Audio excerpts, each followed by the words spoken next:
방카르트 안테리어리의 프로토콜 시작하겠습니다. 방카르트는 관절 연골 복합체의 전하방 측면의 손상으로 1cm 병변을 동반하고 전방 하방 관절 연골 분리의 손상을 얘기합니다. 크게 두 가지로 좀 나뉘는데, 연성 방카르트 병변은 관절 연골이 찢김과 동시에 연조직이 손상되는 것이고, 골성 방카르트 병변은 찢김과 동시에 골성 관절구 일부의 골절 또는 파손이 일어나는 겁니다. 골성 병변이 힐세치 병변이랑 좀 비슷하다고 보시면 되는데, 옆에 그림 보시면 방카르트는 4시에서 6시 사이에 전하방에 손상되는 걸 말하고, 슬랩은 12시 위쪽으로 병변이 생기고, 힐세치는 글레노이드 포사보다는 휴머러스 헤드 쪽에서 앞쪽으로 탈구되는 힘에 의해서 같이 손상되는 병변이라고 보시면 됩니다. 주요 발생 요인은 던지기 스포츠 동작 및 과도한 오버헤드 동작, 외부 충격에 의한 습관성 탈구가 있다고 보시면 됩니다. 증상으로는 어깨의 전방전 통증, 불안정성 증상, 어깨가 걸리거나 잠기는 느낌이 있고, 진단시 고려 사항으로는 회전근개 파열, 슬랩, 충돌 증후군이 있습니다. 수술 방법 간단하게 설명드리면, 이렇게 찢어진 레이브룸을 다시 부착하고 조이는 작업을 진행을 하는데, 레이브룸 가장자리 쪽에 새로운 관절순을 등장시켜서 앵커라는 특수 장치를 받기 위한 관절와의 구멍을 이렇게 3개나 뭐 필요한 거에 따라 구멍을 뚫고, 이제 앵커에 부착된 봉합사가 있는데, 그 봉합사가 관절와를 다시 당기는 힘을 주는 봉합사로 이제 글레노이드에 완전히 부착될 때까지 반복을 진행합니다. 크게 재활 목표로는 재발 방지를 위한 목표, 재발 방지를 위한 목표를 잡는 것이 중요한데, 결국에는 오버헤드 동작이나 과도한 습관성 탈구에 의한 통증이 발생할 수 있으므로 오버헤드 동작 최소화하고, 불안정성에 대한 느낌 최소화, 어깨 안정화 운동, 특히 세라투스 안테리어나 로테이트 커프의 강화가 필요하고, 백머슬의 강화와 추가적인 적절한 근 밸런스 조절이 필요합니다. 재활은 총 5단계로 나뉘고,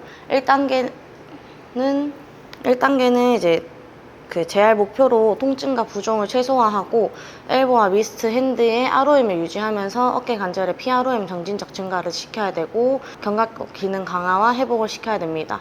슬링은 목욕 할 때를 제외한 항시 착용을 권장하고, 주의사항으로는 12주까지는 물건을 등에 해는 금지, 어깨 AROM 금지, 등 뒤로 손을 뻗거나 손으로 체중 지지한다거나 이거 좀 조심해야 되고, 샤워는 이제 48시간 뒤에 가능합니다. 에비덕션이랑 이스턴 로테이션 동작을 피하는데, 에비덕션은 3주차부터 조금씩 들어가더라고요. 일단은 전방이랑 하방 쪽에 관절랑 스트레스를 주지 않는 범위 안에서 운동을 진행하고, 주치 승인에 따라서 6주 후부터 운동이 가능합니다. 중재로는 통증과 부종 관리, 어른찜질 압박이 있고, ROM과 모빌리티 증가를 위해서 손목에 AROM 진행을 하고, 숄더의 2주차부터는 PROM 진행을 하는데, 진자 운동을 한다거나 시티드, GH 플렉션, 테이블 슬라이드, 이스턴 로테이션 인 스캐플라 플랜에서 진행을 하는데, 매니에 사진 보시면 이게 이제 시티드 GH 플렉션인데, 내 팔로 힘을 직접 주지 않고 내 체중을 이용해서 팔을 올려놓은 상태로 내 체중이 직접 갈 수 있도록, 한측 팔에는 힘이 안 들어가게끔 내 체중으로 직접 플렉션 시키는 동작이고, 살짝 스카플라 플랜에서 이스턴 로테이션 시킨다든지, 아니면 사이드 라인이나 바로 누운 상태에서 직접 치료사가 진행을 하게 됩니다. AAROM은 3주차부터 진행하는데, 기다란 막대를 이용해서 서포트 하면서 왼쪽이 한 측이고 오른쪽이 정상측이며, 한 측은 가만히 있고 정상측을 통해서 팔을 들어 올릴 수 있게끔 진행을 해서, 처음에 수파인에서 플렉션 90도, 그다음에 이스턴 로테이션 같은 것도 바로 누운 상태에서 정상측을 밀면서 이스턴 로테이션을 시켜주는 느낌으로 들어갑니다. 이때 전방에 있는 앞쪽에 스트레스가 가하지 않도록 적당한 각도까지 유지를 하면서 진행을 합니다. 강화로는 2주차 때 볼 스키즈, 그다음에 스카플라 리트렉션, 스탠딩 스카플라 세팅, 임페리어 글라이딩이 있는데, 스카플라 리트렉션은 그림과 보시는 것과 같이 날개뼈를 뒤쪽으로 좀 보내주는 건데, 자, 보시면은 날개뼈를 이렇게 뒤로 좀 보내준다고 보시면 되고요. 이제 스탠딩 상태의 스카플라 세팅은 우리가 잘 알고 있는 스카플라의 정렬을 환자한테 유지하게끔 해서 더 올라간다거나 이게 더 앞으로 빠진다거나 그런 거 없이 위치를 계속 유지할 수 있도록 버틸 수 있게 만들어줘야 됩니다. 또한 도수 치료할 때 필요함에 따라서 뭐 인테리어 글라이딩을 좀 만들어서 얘네가 롤링이랑 글라이딩이 같이 잘 일어날 수 있도록 좀 도와줘야 되고, 준 최대치 80% 이제 90%의 아이소메트릭을 진행을 하고, 이때는 아직까지는 익스터널이랑 인터널 동작을 피해야 되고 플렉션, 이스텐션, 에비덕션을 진행하게 됩니다. 다음 단계로 넘어가는 기준은 PROM상 플렉션 90도, PROM 익스터널 로테이션 20도 진행을 해야 되고, 견갑골과 어깨 근육에서 뚜렷한 근육 수축이 느껴져야 됩니다.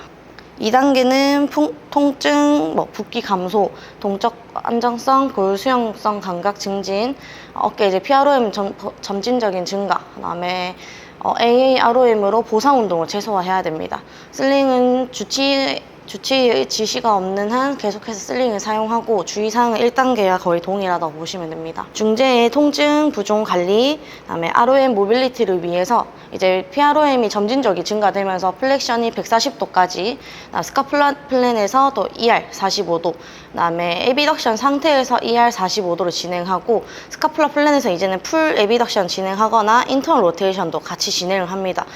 PROM이다 보니까 환자 힘보다는 치료사가 조금 유도를 하면서 진행을 하면 되고, AAROM은 PROM과 각도가 동일하면서 수건 프레스업, 맨 위에 보시는 것처럼 똑같이 수건을 잡고 한 측은 가만히 있고 건측이 같이 올라갈 수 있도록 더 올려줘야 되고, 테이블 슬라이드, 어깨 엘리베이션, 월클라임, 도르래 운동이 있습니다. 도르래 운동 같은 것도 건측을 당겨서 한 측이 자연스럽게 올라갈 수 있도록 해야 되고, 이때 어깨가 올라간다는 보상이나 아니면은 어깨가 앞으로 계속 빠지려는 보상이 있다면 그걸 계속 잡아주면서 진행을 해야 됩니다. 강화로는 로테이트 커프 등척성 운동이 진행이 되고요. 견갑골 주위 강화 운동으로는 짐볼 위에서 로우, 그다음에 숄더 익스텐션, 로잉 세라밴드, 누워서 세라투스 펀치가 있는데 이거는 잠깐 보여드리겠습니다. 견갑골 주위 강화 운동은 먼저 짐볼에 엎드린 상태로 팔을 90도 만들고요. 여기서 이제 중고승모근이나 등형근, 전반적인 등 뒤쪽 근육을 사용하면서 이렇게 뒤쪽으로 당겨지게 됩니다. 그리고 익스텐션 상태로 어깨 후면이나 광배근을 사용해서 익스텐션 시키고, 이렇게 스트렝스는 강하게 됩니다. 세라밴드. 다음 이제 세라밴드 로우 운동은 밴드를 잘 밟고요. 무릎 굽히고 고관절 굽히고, 허리는 앞으로 핀 상태에서 시선을 앞으로 바라보고 등을 뒤쪽으로 이렇게 당기면서 강화시켜주고요. 세라투스 펀치는 처음에는 2단계 단계에서는 누워서 진행하는데, 누워서 정거근을 사용하면서 위로 앞으로 뻗어주어서 정거근을 강화하게 됩니다. 강화 운동 시 또 이제 앞쪽에 스트레스가 가하지 않도록 적당한 강도로 진행하면 되고, 다음 단계로 넘어가는 기준은 이제 PROM 기준, 플렉션 140도, ER 45도, IR 50도, 스카플라 플랜에서 에비덕션 풀 ROM이 나와야 되고, AAROMC 보상 운동을 최소화해야 됩니다. 또한 통증이 파스로 치면 10점 중에 2점 정도 남았을 때 넘어갈 수 있습니다.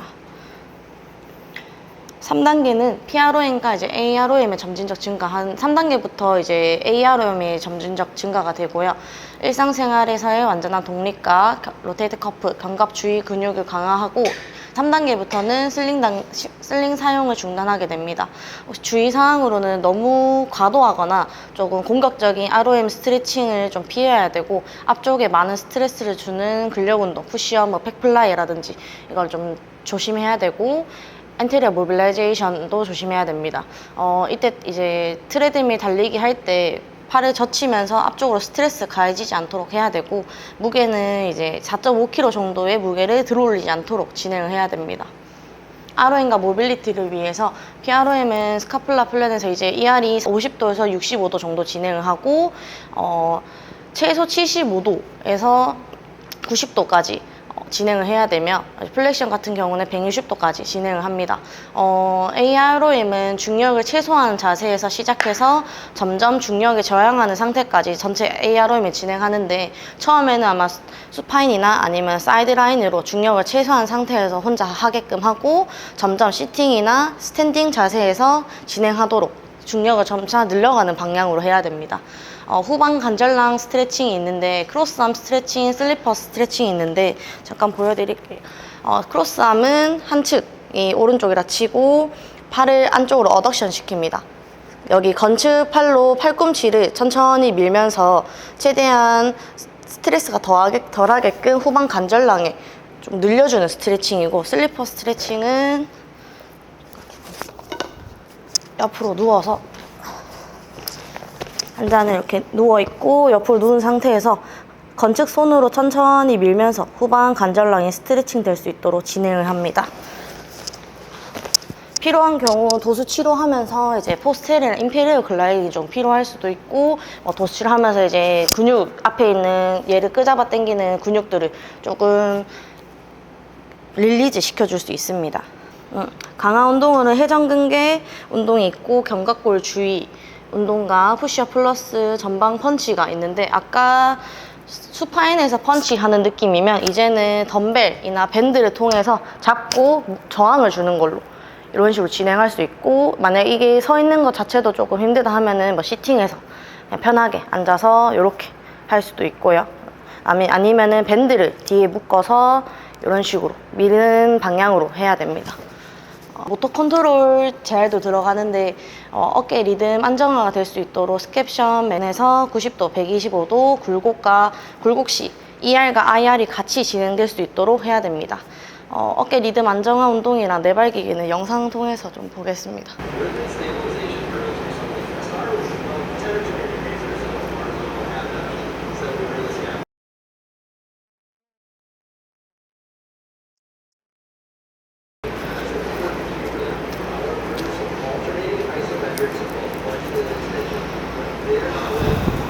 일단 지금 여기서는 환자를 눕힌 상태에서 어깨를 플렉션 상태를 만들면서 계속 치료사는 플렉션 힘을 가하고 환자는 플렉션 힘에 저항하면서 계속 버티는 힘을 사용하고요.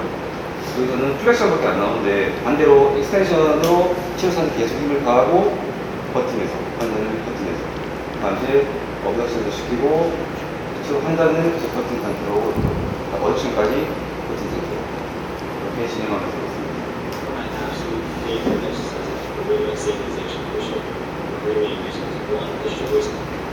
그리고 자세히는 운동 보여드리면서 설명하겠습니다. 원래 공을 띄워야 되는데 지금 벽이 없어가지고 일단 바닥에 닿은 상태로 하겠습니다. 내발기기 자세에서 어깨 힘을 앞으로 최대한 가하면서 앞으로 가는 상태로 치료사가 계속 저항을 줍니다. 진동 감각도 주고 흔드는 감각을 계속 주면서 여기에 저항하면서 환자는 계속 어깨 힘을 주면서 버티는 자세를 유지하도록 이렇게 운동을 시키면 되겠습니다.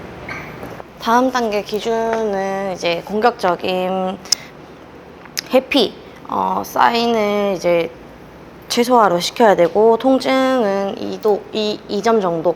그다음에 ROM 가이드라인을 통해서 플렉션 160도, 풀 에비덕션, PROM상 인터널 로테이션 65도, 이스터널 로테이션 50도, 65도, 에비덕션 상태에서 75도인데 이거 가이드라인은 아마 상지 기능 평가 기준으로 나온 가이드라인인 것 같아서 따로 추가적인 설명은 안 적었습니다.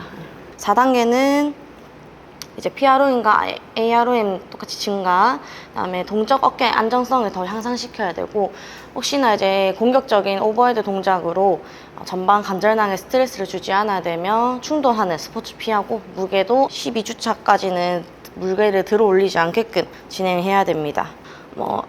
이제 AROM과 PROM이 풀 ROM이 나와야 되고, 지속적인 스카플라 스트레칭을 진행합니다.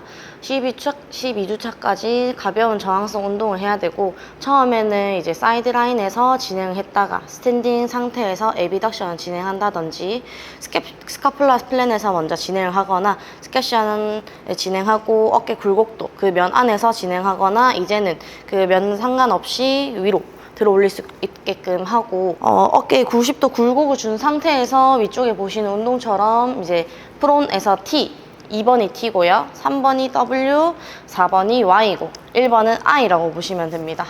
뒤쪽에 이제 견갑골에 밴드를 고정시키고 앞으로 뻗으면서 정거근을 사용해서 앞으로 쭉 뻗어주면서 이제 견갑골의 안정화를 만드는 운동을 합니다.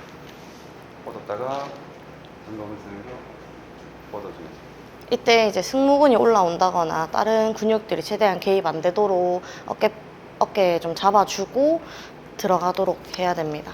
계속 옆에서 봐줘야 되고, 슈러그 같은 경우는 여기 마지막 그림인데 무게를 들어도 괜찮고 아니면은 무게가 없는 상태에서 상부 승모근 올렸다가 천천히 버티면서 내리는 운동을 진행할 수 있고, 여기서 적응이 된다면 덤벨이나 무게 있는 걸로 들고 진행할 수 있습니다. 맞아, 모터 컨트롤은 이제 PNF 패턴이 있는데 간단하게 좀 설명을 드리겠습니다. PNF의 이제 효과로는 특정 움직임 방향으로 근수축과 능동적 길이를 조절함으로써 근 기능을 향상시키는 기법이라고 보시면 돼요. D1과 D2는 대각선 1번, 대각선 2번 패턴이라고 보시면 됩니다. 대각선 1번 패턴이랑 2번 패턴의 차이는 1번은 이제 근활성을 시키고 상완과 하완을 앞으로 이동하는 패턴이면 D2는 오히려 반대로 뒤쪽으로 이동시키는 패턴이라고 보시면 됩니다. 플렉션 패턴이랑 이스텐션 패턴이 다 각자 있는데 간단하게 좀 설명드리면 D1은 우리 머리 빗는 자세라고 보시면 됩니다. 우리 머리를 잡고 반대손으로 머리를 이렇게 빗을 건데, 여기서 팔을 프로네이션 시킨 상태에서 치료사가 뭐 손을 잡으세요 하면서 저항을 주면서 여기를 끌고 간다, 이런 식으로. 네, 대부분 누워서 진행을 하고요. 여기서 치료사는 저항을 주면서 이런 식으로 올라갈 수 있게끔 진행을 하고, 이스텐션 패턴은 요거 반대로 이런 식으로 해서 다시 내려오게끔 저항을 합니다. 이때 수동적으로 계속 저항을 줘야 되고, 손목이나 그다음에 핑거 전체적인 스피네이션, 프로네이션 패턴까지 신경을 쓰면서 저항을 줘야 됩니다. 반대로 D2는 이제 검 뽑는 자세인데요. 이쪽에서 우리가 검을 뽑고 이 자세 시작해서 검을 뽑을 때 이런 식으로 진행될 수 있도록 해야 되고, 보여드리면 여기서 이 상태로 진행을 하고 치료사는 계속 저항을 주면서 이런 식으로 넘어갈 수 있게끔 하고, 이거 반대로 다시 검을 넣는 듯한 포지션으로 다시 돌아오는 게 PNF D2 패턴이라고 보시면 됩니다. 5단계로는 이제 통증이 없는 완전한 ROM 유지를 해야 되고, 상지의 기능적 사용을 항상 이제 완전한 기능 회복을 해야 됩니다. 수술 후 4개월까지는 던지거나 오버헤드 동작을 좀 조심해야 해야 되고, 운동 시 와이드 그립 벤치 프레스는 좀 피하고, 밀리터리 프레스, 머리 뒤 레프트 다운은 좀 피해야 됩니다. 강화 운동으로는 90도에서 이제 IR 진행이 되어야 되고, 푸시업 같은 경우에는 벽, 경사, 무릎, 표준 이런 식으로 진행할 수 있는데, 한 번만 10원. 일단 푸시업을 일단 발과 팔이 전부 다 이제 땅이나 지면에 닿아 있기 때문에 10kg씩으로밖에 운동할 수 없는데, 처음에는 이제 벽에서 빌에서 푸시업 이렇게 진행하게 되고요. 이제 강도를 좀 높여서 이런 데드에서 모의 경사를 이용해서 푸시업 이렇게 하게 되고, 다음 이제 푸시업을 바닥에서 된 상태로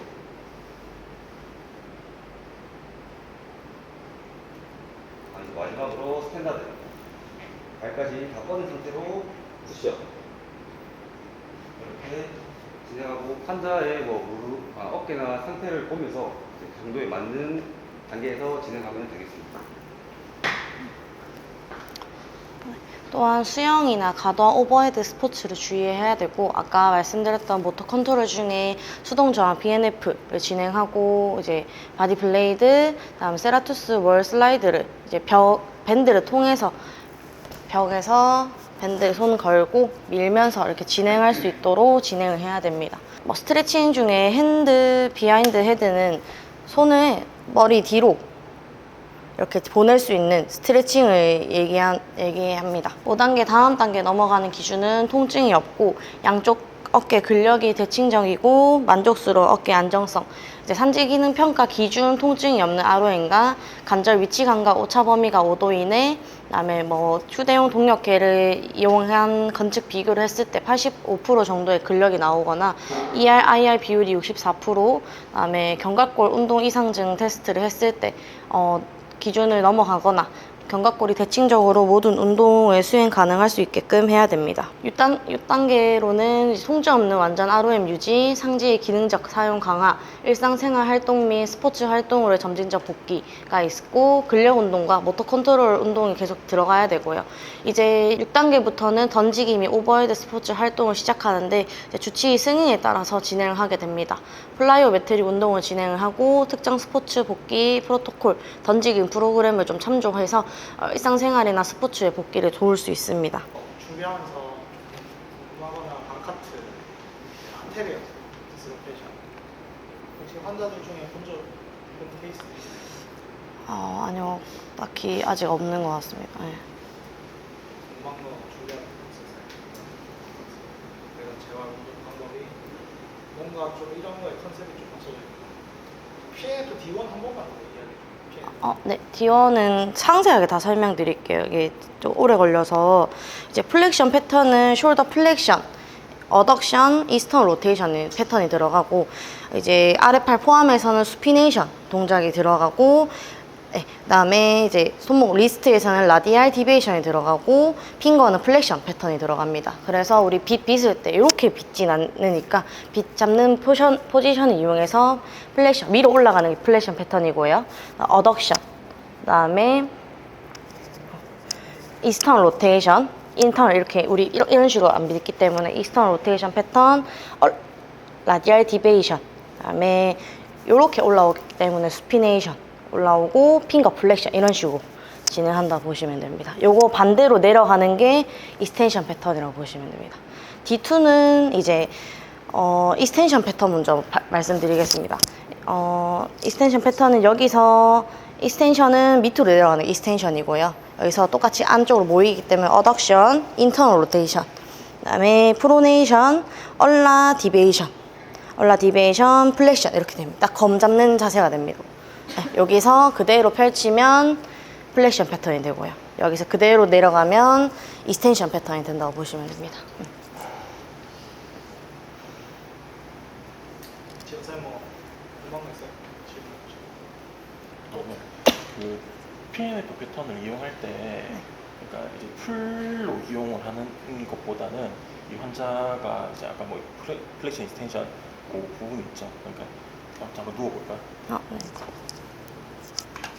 보통 이제 PNF 쓸 때 예.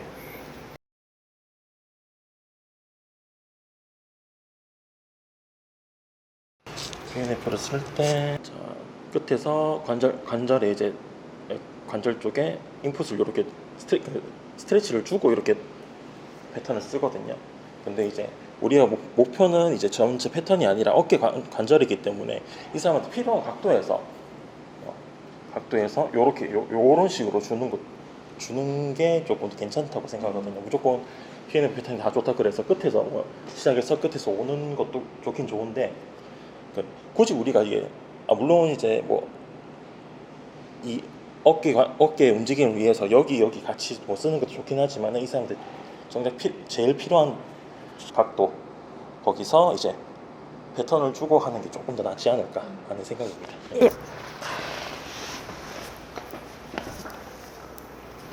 PNF 여기 어떤 데 가장 도움이 될까?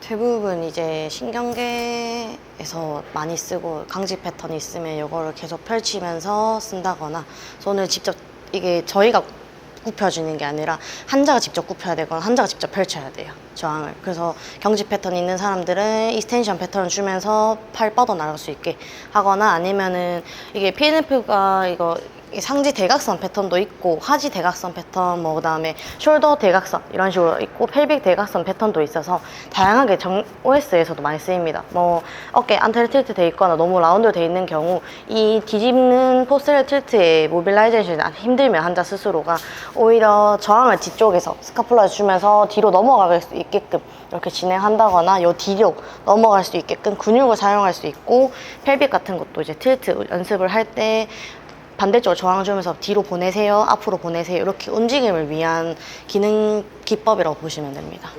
스티프니스를 본인 셀프 액티베이션 되면서 ROM을 회복하는. 네. 그래서 치료사는 여러 방향에서 계속 저항을 줘야 됩니다. 진쌤은 준비하면서 어떤 운동이 좀 가장 도움이 될 것 같다 이런 게 있었어요? 운동이요. 일단은 어깨 이제 손상이다 보니까 회전근개 근육은 당연히 중요하겠고 이제 뭐 정거근 운동이 조금씩 많이 나오는데 정거근이 안정화가 안 돼 있으면 어깨뼈가 당연히 뭐 벌어지거나 뭐 계속 틸팅이 일어나기 때문에 정거근 운동이 중요할 것 같습니다. 회전근개도 당연히 물론 중요하고. 이제 뭐 발표 잘 들었고 그 MGH 내용 중에 이렇게 PNF 테크닉을 쓰는 게 그렇게 표현되어 있다는 게 좀 저는 의아했어요. 왜냐하면 뭐 PNF가 지금 오케이 뭐 그런 운동 패턴을 쓰는 건 알겠지만 저희가 오는 사람들은 신경계 인지가 부족하거나 하시는 분들은 아닌데 그냥 아니면 그냥 PNF 테크닉에서 뭐 홀드 릴렉스나 뭐 이런 걸 쓴다? 그럼 오케이. 근데 꼭 굳이 그걸 다 써야 되는지는 사실 저도 의문입니다. 왜냐면 여기 중요한 게 PNF를 그러니까 인지 능력이 떨어지지 않는데 이게 안테리어 디스로케이션 수술하는 분들 대부분 많은 경우에는 레커런트. 그러니까 쉽게 말하면 계속 빠져. 이렇게 하면 본인이 빠지는 걸 알기 때문에 끝까지 안 가요. 그러니까 가동 범위를 본인이 할 수 있음에도 불구하고 자기의 그 트라우마 때문에 끝까지 자기가 제한 셀프로 만들어요. 그렇기 때문에 인지 기능까지 우리가 터치를 해주는 거죠. 그래서 저는 예, 잘 들었던 것 같습니다. 일단 PNF 얘기 계속 하셔서 저도 조금 더 붙이자면 저희 아웃팀에 있을 때도 그렇고 저희가 D1 패턴은 이제 식사나 뭐 이런 좀 일상생활에 조금 연관이 많다고 하면 D2 패턴 같은 경우는 우리 흔하게 야구 생각했을 때 오버헤드 스로잉 할 때 동작과 거의 유사하기 때문에 야구팀에서도 뭐 어떤 그런 근신경 뭐 테크닉 뭐 강직을 떠나서 운동 패턴을 위해서 쓰는 거기 때문에 꼭 강직된 환자가 아니더라도 그 동작을 계속 인지시키고 그 동작을 조금 더 강화시키기 위해서 또 D2 패턴 같은 경우는 우리 그 소라식이라든지 뭐 트렁크에서도 같이 힘을 쓰는 작용을 많이 하는 그 강한 힘을 쓰기 위한 좋은 패턴이어서 저는 오히려 조금 운동 쪽에 가깝게 더 쓰이지 않나 라고 생각을 좀 했고요. 그 다음에 아까 그 짐볼 위에서 로우 하는 동작 그렇게 수파인 저 프론 자세에서 가능한가 라고 봤을 때 수술 후에 저 시기에 저 동작은 조금 더 위험하지 않을까라는 생각은 좀 들었거든요. 그래서 저 같으면 만약에 저 시기에 한 달 정도 된 시기에 엎드려서 만약에 저기서 균형을 잃게 되면은 순간적으로 땅을 짚을 텐데 조금 위험하다 생각해서 차라리 시팅에서 또 할 수 있지 않을까라는 생각은 좀 들었습니다. 네. 되게 중요한 포인트다.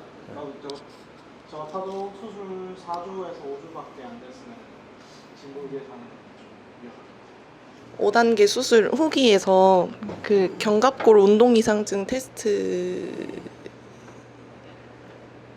가 어떤 건지 이제 플렉션이나 에비덕션, 인터널, 이스터널 할 때 이제 스카폴라의 무브먼트가 잘 일어나는지 어번 로테이션이나 다시 그 다운 로테이션 되거나 어깨가 엘리베이션 되지 않고 그 움직임이 잘 만들어지는지 그 기능 테스트 하는 거라고 보시면 됩니다.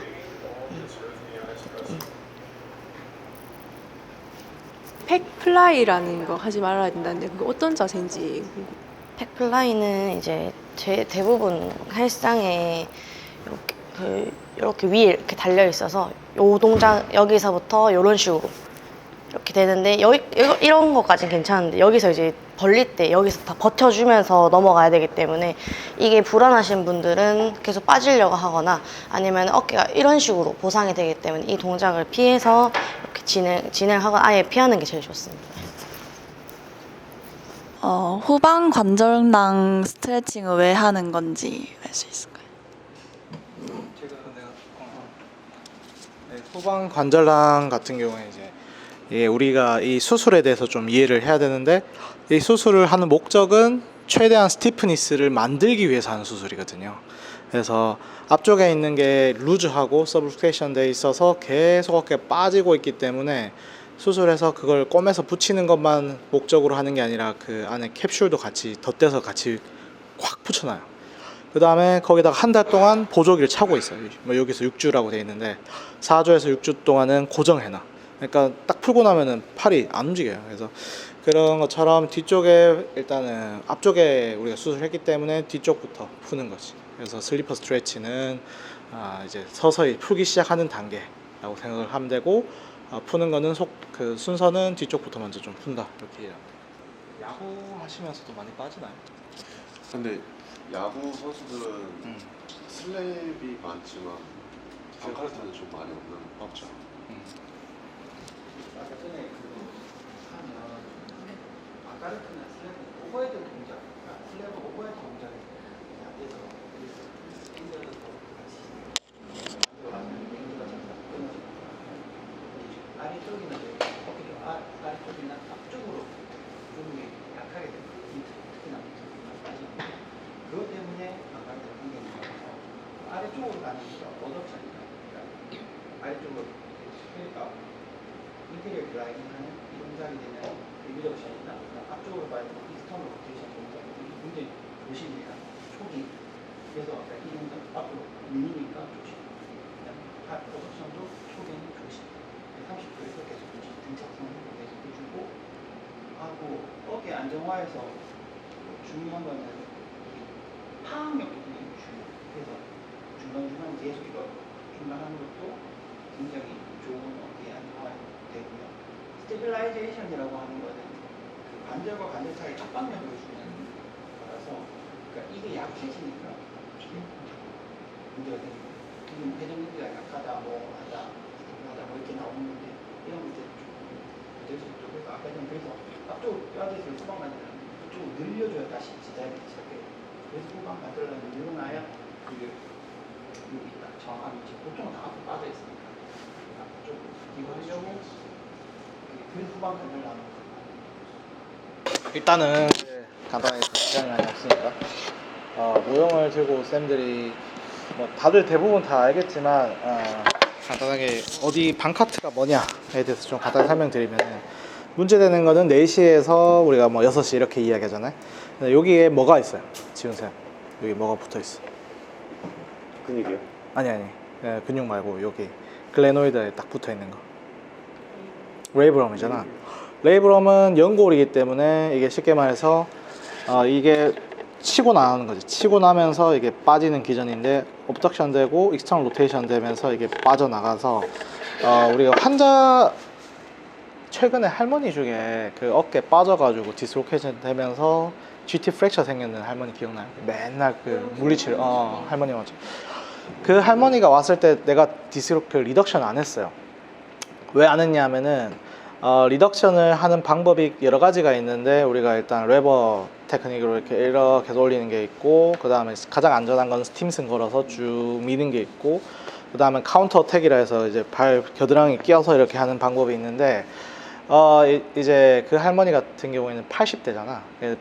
그 80대고 나이가 많고 본 자체가 퀄러티가 당연히 포로틱하기 때문에 잘못해서 이게 카운터를 걸게 돼. 카운터 혹시 알아요?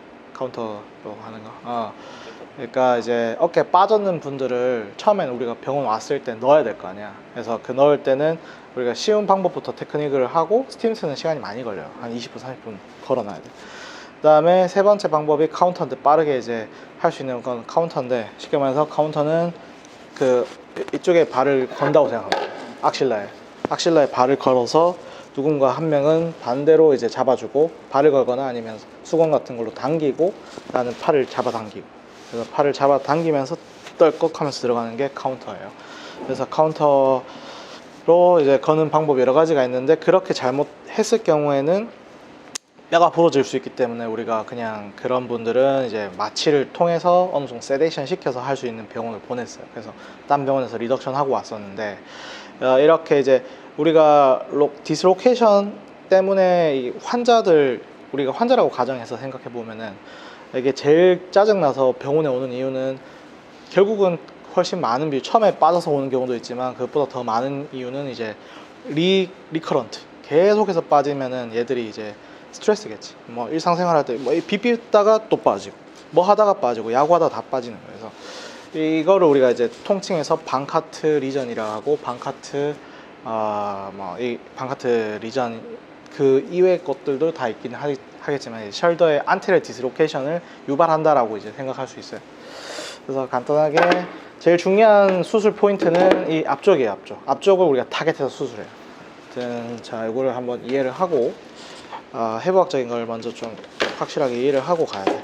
그래서 내가 봤을 때 저 운동 중에서 어떻게 보면 되게 안전하고 생각보다 괜찮은 운동 중에 하나가 푸시업이에요. 푸시업은 생각해봐.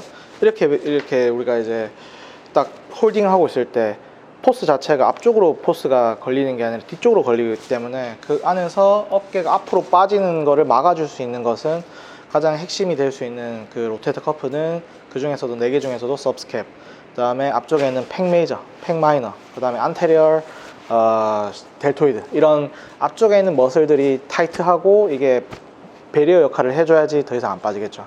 그래서 만약에 어깨 선생님 어깨 빠졌는데 비수술로 간다면 어떻게 해야 될까요? 라고 했을 때는 일단 ROM이나 이런 것도 회복하는 것도 중요하지만 두 번째는 앞쪽에 있는 근육들을 어떻게든 오버 타이트닝을 시켜줘서 더 이상 앞에 이제 막아줄 수 있게끔 이렇게 하는 게 중요합니다.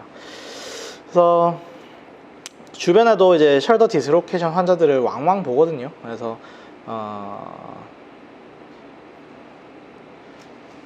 그 선수들 중에서도 최근은 아니지만 제가 좋아하는 선수들 중에서 정찬성 선수 알죠? 네. 그 시합 때 빠졌잖아요, 그죠? 조자알도랑 할 때 맞죠. 그래서 일단은 제가 그 영상을 보면서 느꼈던 게 저 사람은 훈련할 때 이전에도 이미 빠졌던 사람이었구나. 그때 처음 빠진 게 아니었어요, 100%. 그 전에도 이미 빠졌던 사람이었던 거지. 레커런트가 많고, 그 다음에 자기가 셀프로 막 넣으려고 하는 모습이 조금은 안타깝긴 하던데, 그래서 그냥 한번 봤어요. 다시 한번 리뷰를 한번 했습니다. 조절도 보면은 조절도 팔이 요때 빠진 것 같아요, 그죠?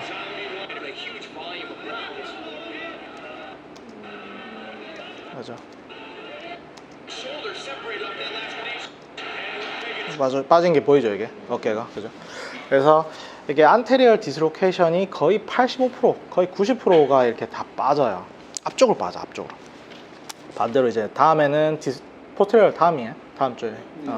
포스테리얼은 많이 흔하진 않아요. 그래서 이렇게 앞으로 딱 빠져서 왔을 때 우리가 환자가 딱 이렇게 왔어요. 처음에 드는 생각, 일단 넣어야지 생각이 들겠지. 그 다음에 이 사람한테 디시전을 메이킹을 해야 될 거 아니에요. 수술할지 아니면 비수술할지를 고민을 해야 될 거 아니에요, 그죠?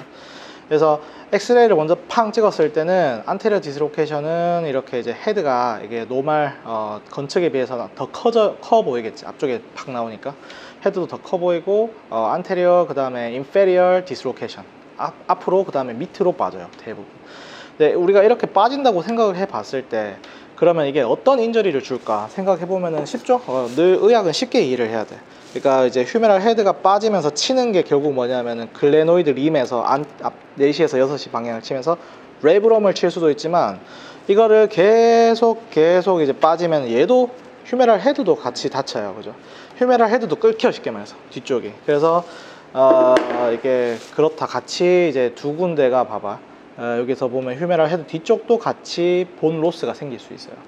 그다음에 이게 글레노이드 림에서 이 레브롬도 깨질 수가 있지만, 찢어질 수가 있지만 레브롬 말고 본도 같이 깨질 수가 있어요. 그래서 본이 반카트 이런 이야기가 쉽게 말하면 빠르게 팍 나오면서 뼈 조각이 팍 깨지는 것들을 우리가 본이 반카트고, 그때 그 할머니 같은 경우에는 빠지면서 GT가 같이 깨졌어요. 빠지면서 GT를 쳐버려가지고, 그래서 그건 닥치고 수술이거든요. 나이가 워낙 많아가지고 85세 넘어갔기 때문에 수술을 안 하고 어쩔 수 없이 그렇게 했지만, 보통은 무조건 수술해야 돼요. 그건 GT 프랙처는. 그래서 그걸 가지고 우리가 통칭해서 숄더 디스로케이션 앤드 프랙처 이렇게 이야기해요. 빠지면서 동시에 골절이 있는 것. 그래서 안테리어 숄더 이제 디스로케이션 같은 경우에는 뭐 이런 식으로 outstretched hand, 그래서 업덕션 되면서 팍 이렇게 되면서 다치는 경우가 많아요. 그래서 넘어질 때 뭐 이렇게 앞으로 쑥그러지면서 넘어지면서도 잘 빠질 수가 있고, 그 다음에 이렇게 누군가 뭐 하는데 옆에서 치는 거지. 옆에서 럭비나 이런 걸 하다가 스포츠 하다가 팍 옆에 치면은 빠질 수가 있어요. 그래서 이렇게 빠지는구나. 반대로 이제 포스테리어 디스로케이션 같은 경우는 손을 땅으로 이제 넘어질 때, 이제 짚을 때, 뒤를 팡 짚을 때 순간적으로 뒤로 빠질 수가 있어요. 기전이. 근데 이렇게 되는 경우는 잘은 없어요. 그래서 자, 그 반카트를 다시 설명을 하면은, 반카트는 이제 글레노이드 앞쪽에 있는 레브럼이 이제 찢어져서 생길 수 있는 게 가장 흔하지만, 이게 하이 트라우마가 생겼을 때 뭐 등치 큰 사람이 갑자기 펑 쳤거나 이제 뭐 크게 넘어졌거나 이렇게 확 넘어졌거나 하다 보면은 포스가 너무 심해서 본이, 아니면 이제 본 퀄리티가 안 좋거나 해서 쾅 깨지면은 보니 반카트도 같이 생길 수가 있어요. 그래서 야, 그러면은 무조건 수술이냐, 아니면은 이거를 어떻게 하느냐, 이게 나이에 따라서 아니면 그 사람의 액티비티에 따라서, 그 모든 거에 따라서, 그 리전에 따라서 다 조금씩 디테일한 게 좀 달라요. 그래서 힐삭도 있는데, 아까 이야기한 게 힐삭이 뭐냐면은, 아까 이제 요게 빠지면서 휴메랄 헤드를 같이 쳐서 휴메랄 헤드도 같이 찌그러지는 거, 얘도 본이 같이 깨지는 경우를 우리가 힐삭 리전이라 하고, 그 다음에 그 글레노이드가 본이 깨지는 거를 우리가 반카트 리전이라, 본이 반카트 리전이라 해요. 그냥 반카트는 쉽게 말해서 정리하면은 레브롬이 터진 거, 본이 반카트는 그 글레노이드의 뼈가 깨진 거, 그죠? 그 다음에 힐삭은 이제 휴메랄 헤드의 뼈가 같이 마찰되면서 휴메랄 헤드가 있으면 이렇게 팍 나오면서 얘가 끓기는 거야. 뒤가 끓기면서 이제 힐삭 리전도 이제 본 자체가 깨지는, 본 로스가 생기는 거야. 이렇게 되면서 뒤쪽이 깨지겠죠. 나오면서 이 뒤쪽이 깨지겠죠. 아무튼 이렇게 이 해부학적인 걸 잘 모형을 한번 돌려서 보면 이해를 할 수가 있을 거예요. 그래서 이것도 이제 여러 가지 반카트도 있고, 오세우스 반카트, 리버스 반카트, 뭐 사람들이 막 하게 분류를 해놨어요. 사실 이건 뭐 그렇게 중요한 건 아닌데, 어찌됐건 간에 이제 MR을 보면은 일단은 헤마토마가 있겠지. 그래서 피가 좀 찼겠죠. 딱 다치고 나서 직후에 MR 찍어버리면은 이게 레브럼이에요. 여기 보이는 게 보이죠? 이게 이제 글레노이드 본이고, 우리가 MR을 어떻게 찍은 거 커트냐면은 여기서 요 커트예요. 요 커트, 엑시알 커트. 엑시알 커트고, 여기서 찍었을 때 레브럼이 그 글레노이드에 딱 정확하게 붙어 있어야 되는데 이게 덜렁 떨어져 있죠. 그죠? 이걸 딱 보는 순간 얘는 반카트구나, 얘는 이제 빠졌구나. 근데 또 다시 딱 봤는데, 이번에는 이게 글레노이드의 조인트 플루이드가 이게 본 자체를 관통했잖아요. 그래서 관통했네? 이거는 본 자체가 깨졌구나, 본이 반카트구나, 이 생각을 하는 거야. 이러면 수술을 해야 되는구나, 이 생각을 하겠죠. 간단하게 우리가 아까 전에 액티버티나 이 나이나 이런 거에 따라서 이제 수술을 하냐 마냐의 여부를 정한다 했을 때, 일단은 간단하게 지금 설명을 드리면, 이거는 뭐 수술 디테일인데, 자, 15세 애가 갑자기 운동을 하다가 팡 치면서 어깨가 빠졌어. 처음으로. 우리가 그걸 가지고 퍼스트 디스로케이터를 하는데, 그렇게 한번 처음에 빠졌어요. 수술하겠어 안 하겠어? 지원쌤 어떡할 것 같아? 이건 뭐 당연히 모르는 파트야. 그냥 자기가 생각했을 때 예상. 그냥 빠진 정도로만. 처음 빠졌어. 처음 안 할 것 같다. 어떨 것 같아요? 전복만 하고 안 할 것 같아요. 어떨 안 할 것 같아? 저도 그런 상황이 나왔어요. 한다 안 한다 했을 때, 자, 안 한다. 손 들어봐. 대부분 한다. 재밌어요. 정답은 해요. 그래서 왜냐면 15세, 14세, 13세 아직 이제 에피피지알 플레이트가 덜 닫혔어. 그렇기 때문에 이거는 다르게 봐. 우리가 이제 수술을 조금 더 적극적으로 하는 이유는 청소년기에 그 골류합이 되지 않았는 애들이 우리가 그걸 안 했잖아. 그러면 골류합이 되지 않았는데 그 성장판이 깨져버리면은 그 뼈가 안 자랄 수가 있어요. 그렇기 때문에 그럴 때는 오히려 더 이제 애가 청소년기에 퍼스트 디스로케이터는 해줘야 돼요. 왜냐하면 뼈가 이상하게 일레귤러하게 자랄 수가 있기 때문에 붙여주는 거지. 그 성장판을 위해서라도 붙여주는 거다. 이렇게 이해를 하면 되고, 반대로 이렇게 이야기해요. 뭐 원장님, 그러면 막 어떤 경우 애매한 경우 있지 않습니까? 어떤 경우 뭐 어떻게 골절이 생겼는데 성장판을 인볼브 했다. 이거 할까 말까 고민하는데 성장판을 인볼브 했다. 그러면은 더 많이 하는 편인가요? 이건 무조건 맞아요. 그래서 뭐 발목이 됐든 아니면 무릎이 됐든 했는데 얘가 뭐 샤프트 쪽에 깨졌어. 그러면은 에이 지켜보자 할 수 있는데, 애매하게 이제 에피피지알 플레이트 뼈 끝에 뼈 말단에 있는 성장판 골단에 같이 먹었어. MR 찍었을 때 같이 인볼브 됐어. 그러면은 얘는 길이 변화에 벌어진 상태가 돼버리면 이게 나중에 뼈는 성장판을 서서히 다치면서 서서히 길이 성장하잖아. 근데 길이 성장에 제한이 생겨요. 그러면 약간 아티큘러 관절면 자체가 일레귤러 할 수 있기 때문에 그런 경우에는 오히려 더 우리가 수술을 더 많이 하는 경우예요. 자, 그렇다면은 한 가지 더 질문. 22살이야. 22살 한창 이제 축구 선수, 뭐 야구 선수 이렇게 했는데 어깨가 빠져서 처음에 퍼스트 디스로케이터야. 수술할까 안 할까요? 수술을 한다. 처음에 빠졌어. 지훈 쌤이 20대야. 축구 선수야. 빠져서 처음에 빠졌어. 수술한다 안 한다. 뭐 빠른 복귀를 위해서라도 수술해야 될까? 자, 이것도 투표. 한다. 수술한다. 안 한다. 아, 맞아요. 이것도 안 눈치가 없네. 그래서 이게 이제 세 번째까지 기다려. 세 번째까지 기다려. 그래서 이게 레커런트로 가느냐 이걸 보는 거예요. 아무리 액티비티가 높은 건 근데 이것도 일리는 있어요. 만약 엄청 이제 오버 액티비티 하는 사람이다 이렇게 한다면은 그걸 무시하고 하는 경우도 있긴 하지만, 보통은 럭비 선수나 이런 경우는 할 수 있겠죠. 근데 보통은 일단 두 번째, 세 번째까지 기다려요. 그래서 두 번 오케이 한 번 더 찬스를 더 줬는데도 빠진다. 이걸 레커런트 간다. 코스가 간다. 레커런트는 뭐냐면은 결국 이제 여기가 레이브럼도 있지만 이 조인트 캡슐도 있을 거고 그 다음에 서브스캡도 있을 거고 막 막아주는 구조물들이 얼마나 많겠어요. 근데 얘가 세 번까지 빠졌다는 거는 얘는 이미 어떻게 루즈닝이 생겼다는 거거든. 이게 텐션 자체가 없다는 거거든. 그래서 그럴 경우에는 그냥 이제 세 번까지는 하고, 마찬가지로 40대, 50대, 뭐 30대, 40대, 50대도 비슷하게 우리가 적용을 해서 할 수가 있는데, 만약에 50대다. 50대인데 뭐 굳이 뭐 그냥 한 번씩 뭐 테니스 치다가 빠졌어요 순간. 그러면은 세 번보다 조금 더 이제 유도리 있게 볼 수 있겠지. 좀 더 기다려 봅시다. 뭐 이렇게 사는데 뭐 그렇게 액티비티 하이 액티비티한 운동을 할 사람이 아니라면 뭐 5번 빠졌다 이까지 기다릴 수 있는, 그건 약간의 유도리 있게 할 수는 있다. 이렇게 이해를 하면 될 것 같아요. 자, 이거는 이제 그 힐삭이나 반카트 관련해서는 이제 수술 디테일인데, 사실 뭐 선생님들이 궁금하거나 저희도 나중에 그 반카트 수술할 때 있으면은 들어오면 좋을 것 같아요.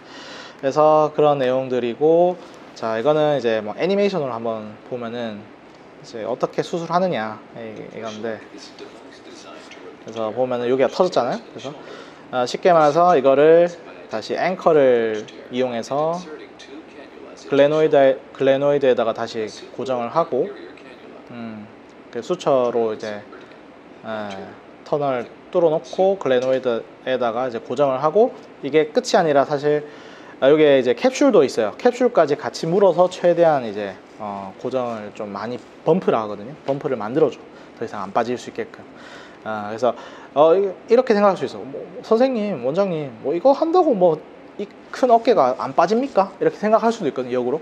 근데 이거의 가장 핵심은 뭐냐면은, 어찌됐건 간에 우리가 이제 인저리를 주는 거잖아요. 이 티슈에다가 뚫어야 되고, 그 다음에 여기 갈아내야 되고, 뼈도 갈아내야 되고, 그 다음에 캡슐까지 덩어리 쪄가지고 갖다 붙이는 거잖아.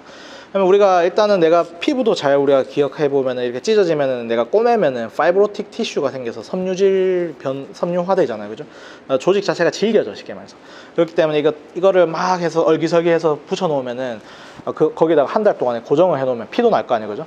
그렇게 되면 여기가 타이트해져요. 그래서 이 자체 조직 자체가 파이브로시스가 되면서 섬유화 과정을 통해서 질겨지기 때문에 이런 별거 아닌 것 같은 수술도 엄청 이제 타이트함을 유발을 시켜줄 수 있다라고 이해를 하면 되고, 그다음에 이게 일단 가장 기본이 되는 방카트 리페어라는 수술이고, 그다음에 아까 이제 보니 방카트 같은 경우에 어떻게 하느냐, 원장님 보면 이건 어떻게 해요? 뼈가 깨졌는데 라고 했을 때 뼈가 이렇게 깨졌어요, 그죠? 글레노이드 뼈가 빡 깨지면은 이게 예전에는 15% 20% 정도의 이 길이의 20% 이상을 침범했을 때 라타젯이라는 수술을 한다였는데, 지금은 라타젯 수술이라는 것은 15% 12%까지 떨어졌어요.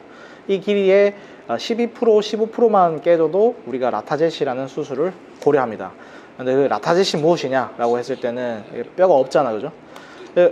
어떻게 되냐면은 이 사람이 한 번, 두 번, 세 번 계속 빠지면은 뼈가 녹아서 없어져 버려요. 이게 범프가 아예 없어지는 거지.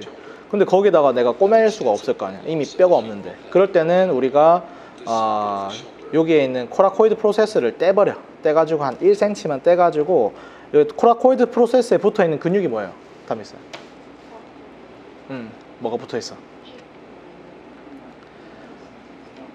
일단 바이셉스 숏헤드가 붙어있죠. 그래서 이게 엄청 타이트하게 이제 콘조인트 텐던도 있고 막 하는데, 이게 이제 콘조인트 텐던 직전까지 뼈를 딱 떼가지고 여기다 갖다 붙여줘요.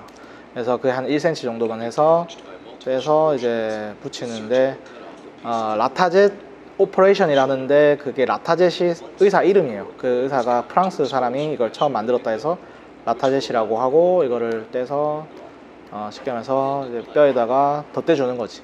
그래서 스크류를 박아주는 거예요. 그래서 어깨뼈가 계속 이제 여기서 이제 없으니까 빠졌던 게 이게 범프가 생기니까 더 이상 안 빠지게끔 만들어주는 거죠. 그래서 라타젯 수술을 할 수 있습니다. 그래서 이런 거는 이제 보니 방카트, 뼈가 깨진 방카트 환자들한테는 고려를 할 수 있다라고 생각하면 되고, 그 다음에 힐삭은 이렇게 계속 반복이 되면은 여기 힐삭도 생길 수가 있다고 이야기했는데, 이게 휴메랄 헤드가 계속 깨지기 시작하는 거죠, 그죠? 존 먹듯이, 벌레 존 먹듯이. 근데 이러면은 어떻게 하느냐 했을 때는 여기 램프리사지라고 해서 또 의사예요. 의사 이름인데 램프리사지라는 의사가 자기가 로테이터 커프를 같이 이제 앵커로 같이 고정을 해준다. 이걸 더 이상 이 길이 여기 글레노이드에 영향을 주지 않게끔 이렇게 이제 박아준다. 그래서 크게 수술 테크닉은 이제 방카트 리페어가 있고, 그 다음에 라타젯이라는 수술이 있고, 그 다음 램프리사지라는 수술, 이 세 가지가 있다라고 이해를 하면 되고, 간혹 가다가 어깨 몇 번 빠졌어요. 저는 딱 물어보는데 어깨를 제가 15번 빠졌어요, 이런 사람도 있어요. 그러면은 이걸 세 가지를 동시에 그 램프리사지까지 이제 고민을 해야 되는 환자들이 간간히 있습니다. 그래서 요즘 어떤 개념이 있냐면 온트랙과 오프트랙 개념이 있는데, 이게 이제 조금 이제 디테일한 거를 이해를 한다면은, 쉽게 말해서 이게 휴메랄 헤드가 글레노이드 림에서 이제 움직이는 그 길이를 봤을 때 대략적으로 이 전체 길이를 다 쓰지 않는다. 이 디스턴스를 딱 끄었을 때 한 0.83cm 83 비율만큼만 왔다리 갔다리 하는데 필요하다, 쉽게 말해서.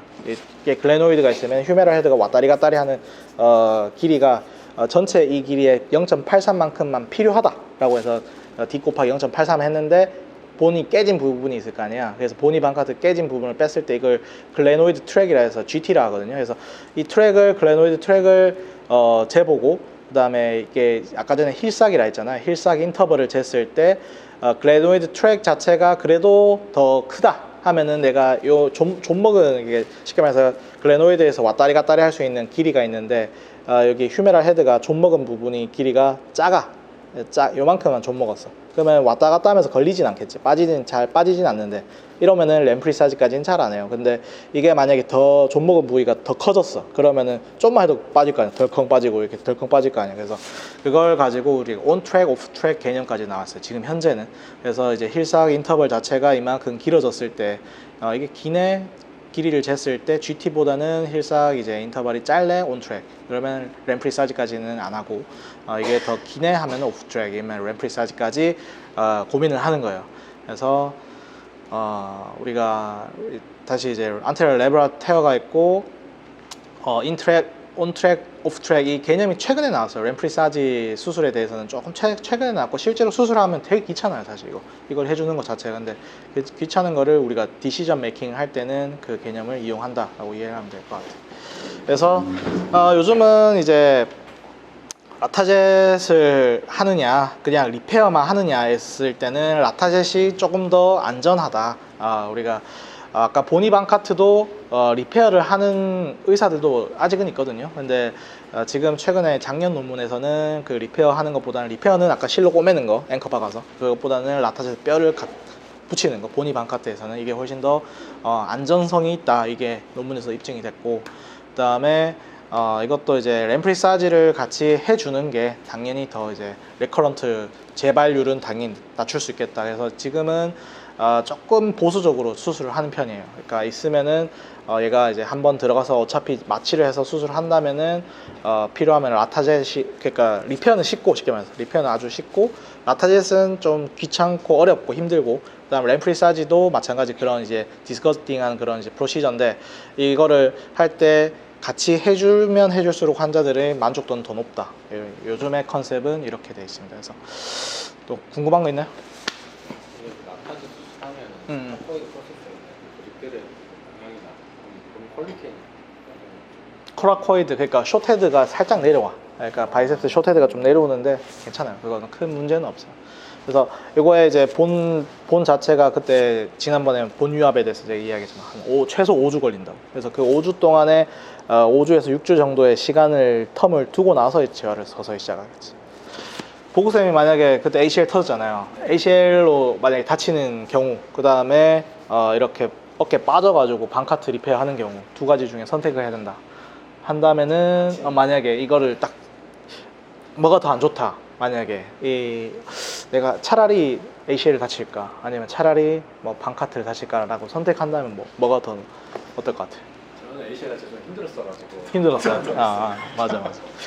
맞아. 그래서 예후만 맞죠. 그래서 예후만 봤을 때는 일단 방카트는 예후가 좋은 편이에요. 그래서 우리가 수술해도 빨리 돌아오고, 우리가 빠진다 하더라도 그런 경우, 그 특별한 경우에 빠지잖아.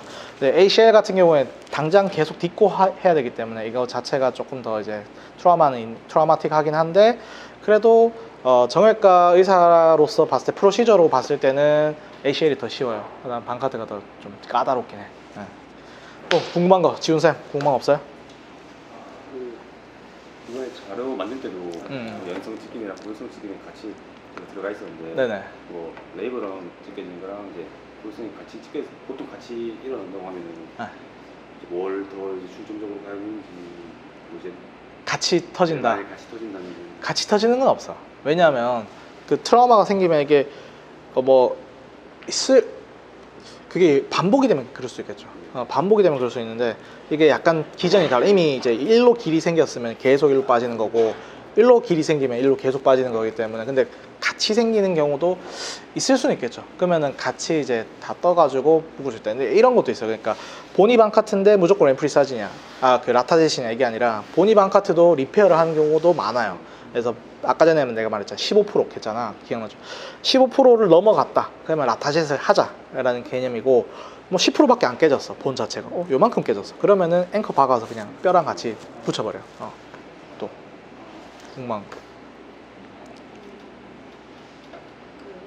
로테이트 커프의 안정화가 중요하다 했는데, 중요한 건 특정한 근육이 더 중요한가 생각했었거든요. 제 개인적인 생각은 서브스카플라리스라고 생각하는데, 맞아요. 원장님은 서브스캡이 되게 중요하죠. 서브스캡은 로테이트 커프 중에서는 기능적인 그런 그 근육이나 힘줄이라기보다는 서브스캡은 약간 이제 스테빌리제이션, 그런 이제 머슬 텐던이라고 생각하거든요.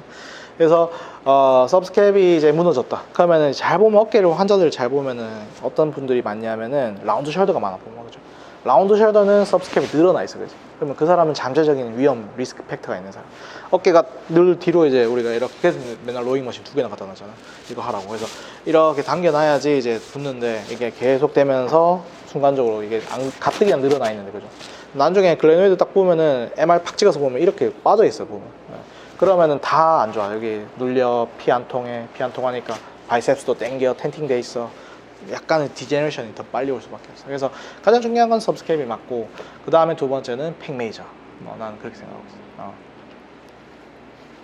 또 그럼 야구하면서 뭐 궁금한 거 없어요? 저희 같은 경우에 이제 시합이 얼마 안 남은 선수, 어린 선수들, 15세 이하 선수들도 그러면 시합이 얼마 안 남았는데도 수술을 시키시는 거예요? 시합이 얼마 안 남았다. 시합이 얼마 안 남았으면 조금 달라요. 그래서 일단 이 수술을 하게 되면은 스티프니스가 생기기 때문에 야구 선수들 같은 경우에는 사실 그때 류현진도 내가 물어봤다 했잖아요. 그 류현진 수술했는 의사한테 뭐 했냐 슬랩 하니까 그냥 대부리만 쳤대요. 그냥 아무것도 안 하고. 그래서 그걸 꼬매는 순간 굳어버려. 그렇기 때문에 이것도 야구 선수들한테는 약간 하면 안 되는 그런 수술이겠죠. 그럼 오버헤드 스포츠 선수들은 전부 해당되는 겁니까? 아니면 야구 선수만 특정? 뭐 다 될 수 있겠죠. 막 배구 선수인데 근데 그런 친구가 만약에 어깨가 빠졌어. 근데 예를 들면 복싱 선수야.